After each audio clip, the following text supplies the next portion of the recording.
Thank you for joining us for our Core Values Leadership session, Putting It All Together. My name is Laura McNeil, Sterling Master Examiner, and I will be your host for this short Q&A. In today's session, we have assembled our Core Values Leadership series presenters for a robust discussion focused on putting all the 11 Core Values series learnings together to help leaders like yourself get started applying these concepts in your own organizations. We will briefly review two foundational slides prior to turning it over to the core value panel of presenters for their commentary and organic question and answer session.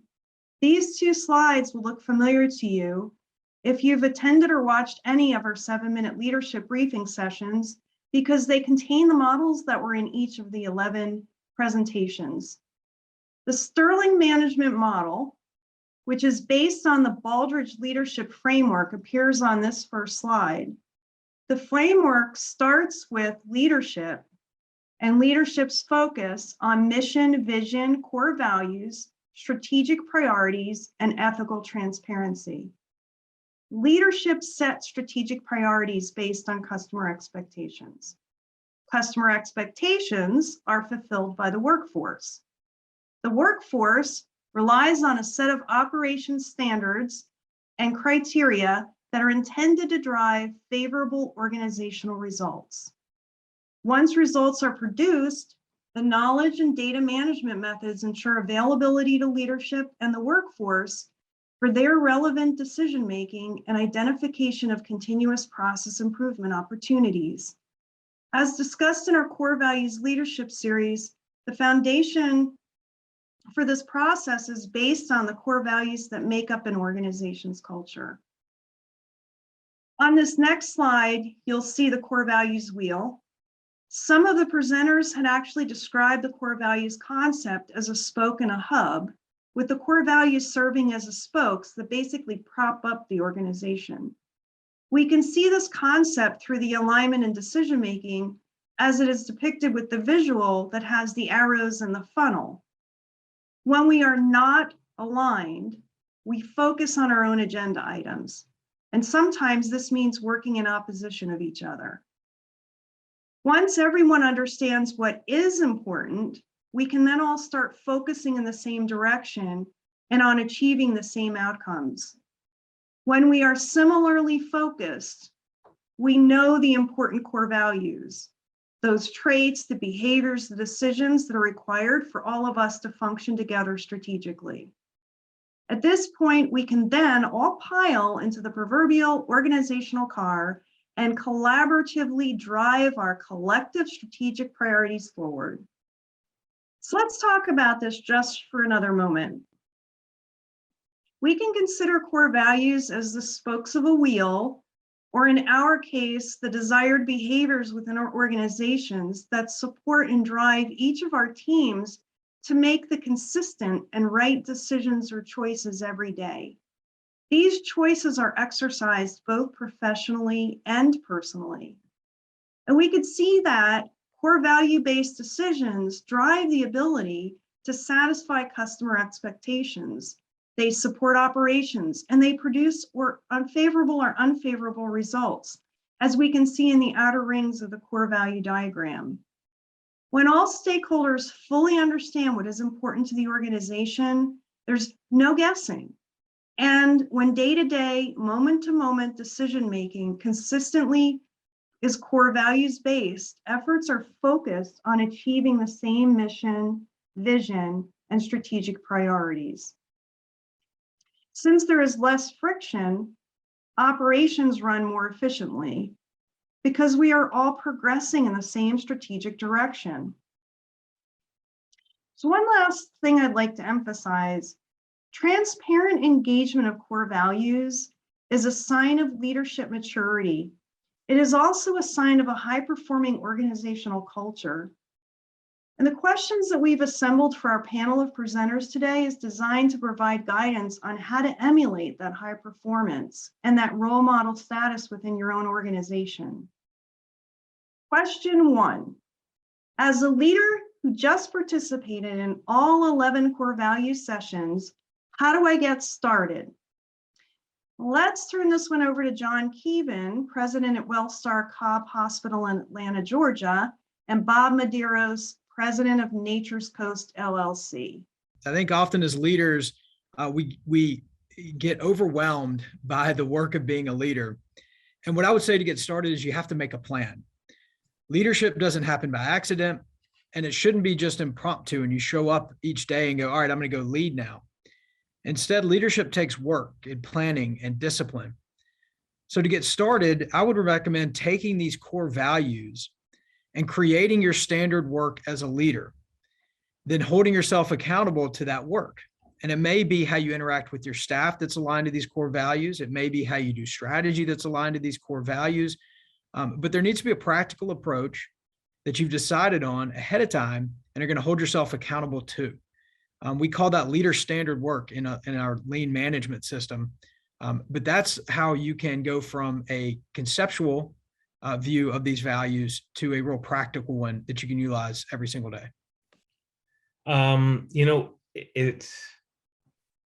I guess the thing I would say is really to start with really understanding if your organization's ready to try to really apply this and apply these core values.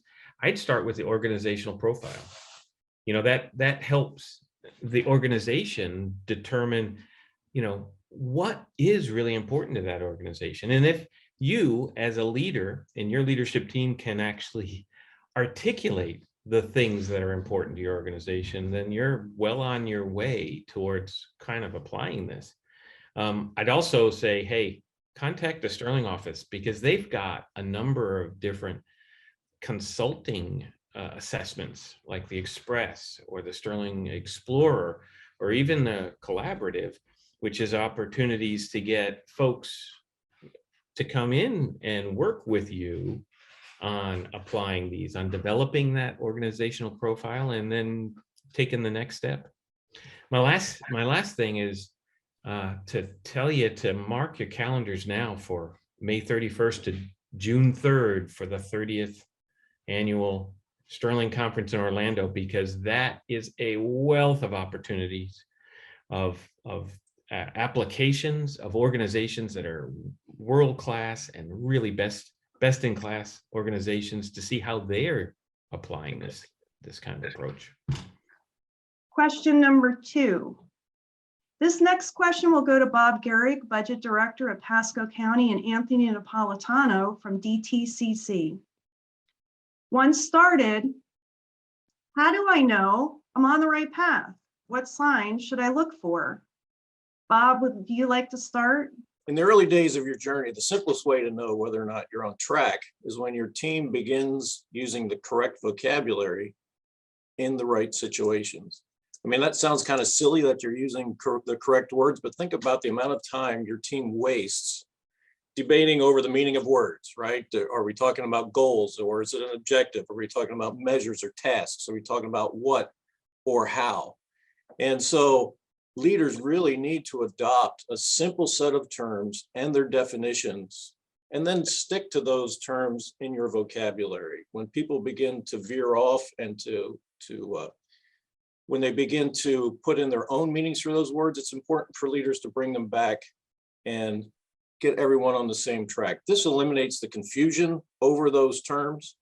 And the bad part about this confusion is that leads to a vague understanding of these terms, which means at the end of the day, your team can really take credit for claiming victory no matter what happens. All right, you always have to begin with the end in mind. As Stephen Covey told us in the 7 Habits, you begin with the end in mind, and you know what success looks like and what you want out of your organization. And then you can start looking for the signs of it.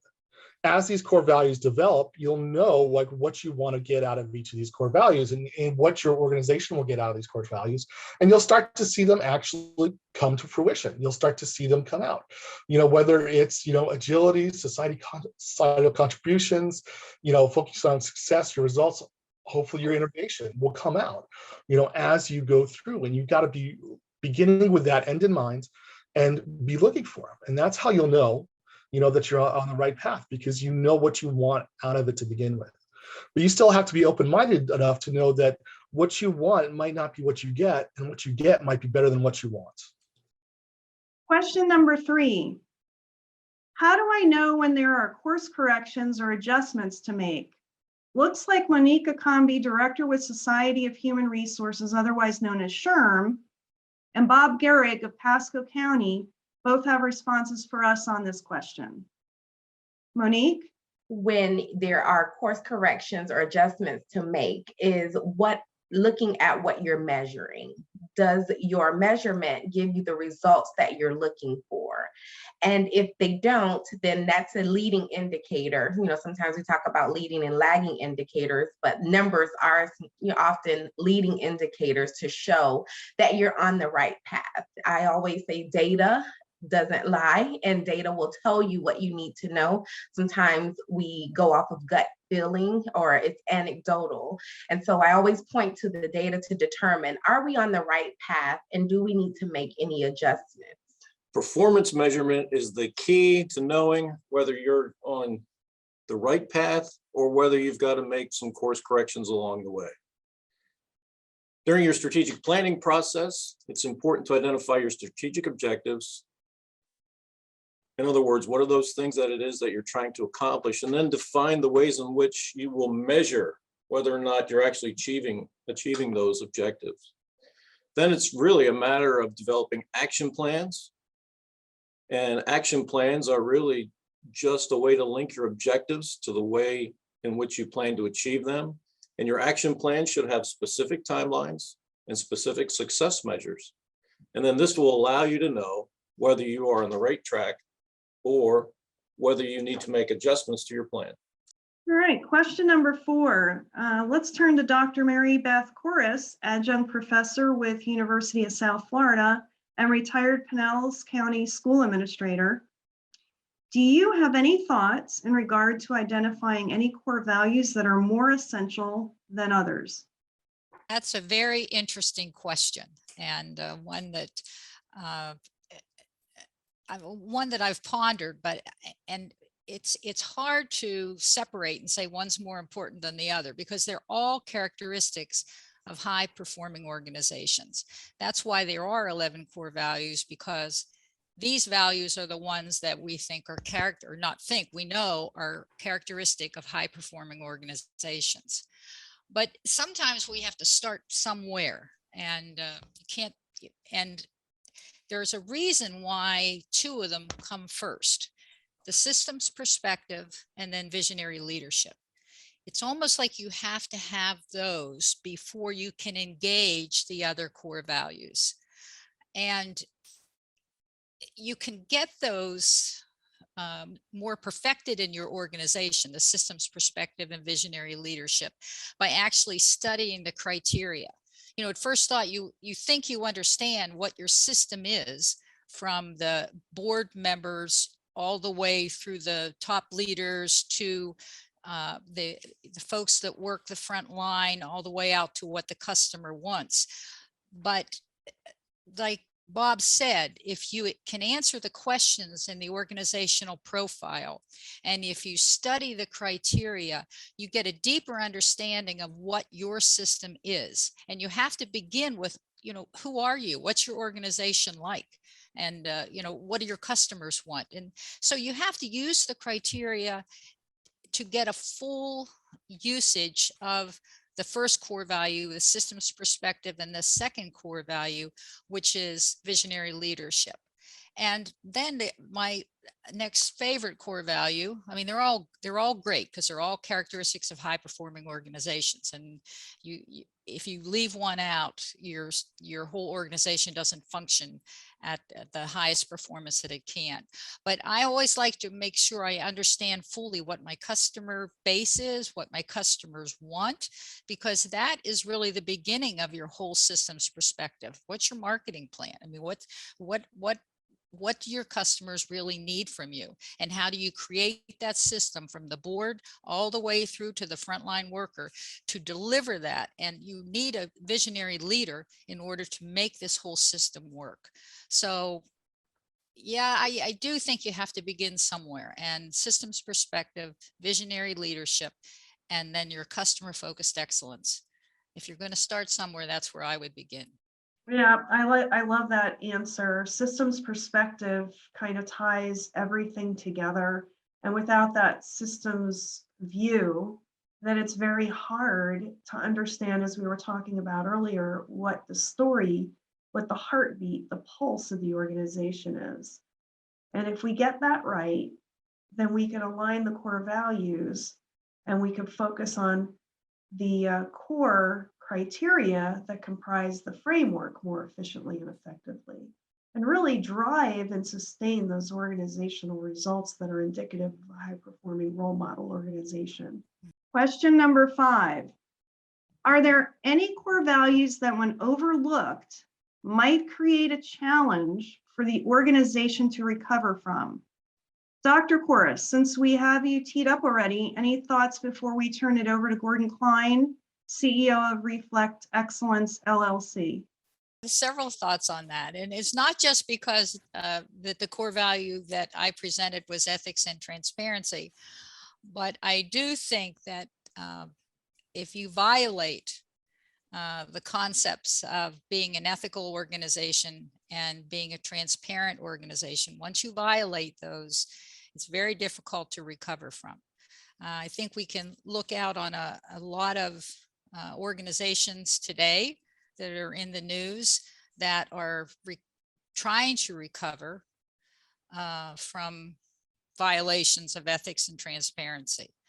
And what happens is once you have leaders maybe that engage in unethical behavior, or you have a customer-focused business plan that is unethical, or you have lied to your customers, or you just have withheld information from them, you start to lose their trust.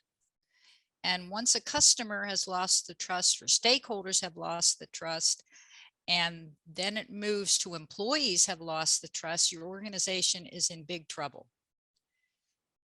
We all have personal core values, and mine are probably not the same as everybody else's, but if your organization and the leaders in your organization violate your personal core values, you're going to have trouble and perhaps anxiety working for that organization anymore. So now your violations of ethics and transparency have affected your workers as well.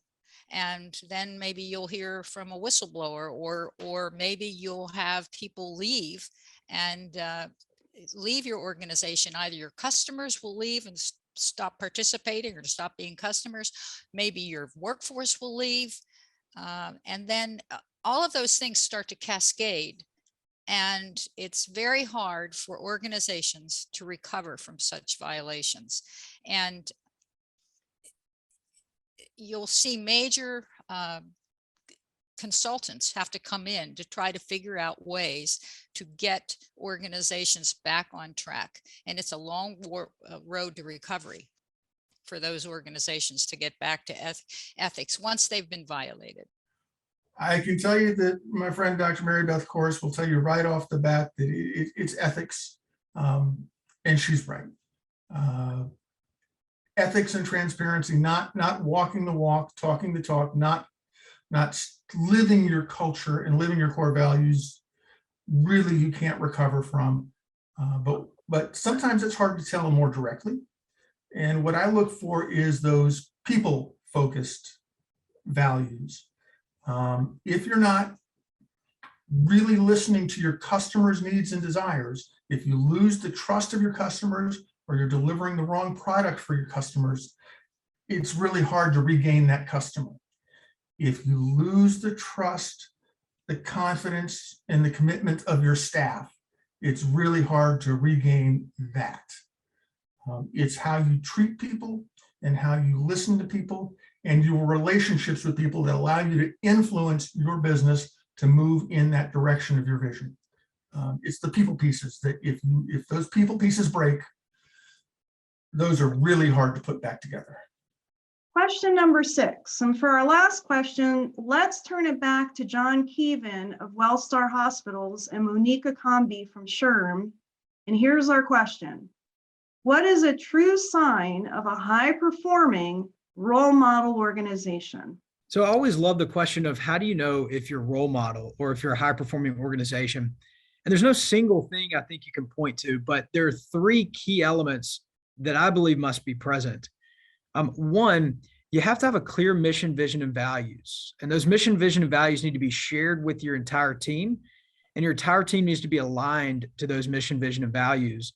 And those help to set your core competencies. And then the work that you could do needs to be aligned around those core competencies to strengthen them and to meet your mission, vision, and values. So do you have clear alignment to those core elements? The second piece I would suggest is how we measure ourselves. So do you measure yourself against world class? And how do you compare to that measurement? If you're looking at yourself compared to an average, I would argue that's not world class. That's not high performing. And so utilizing the correct metrics to set benchmarks and measure yourself to. And then the third one is, as an organization, regardless of where you are in that high performance or in that comparison, are you constantly striving to get better?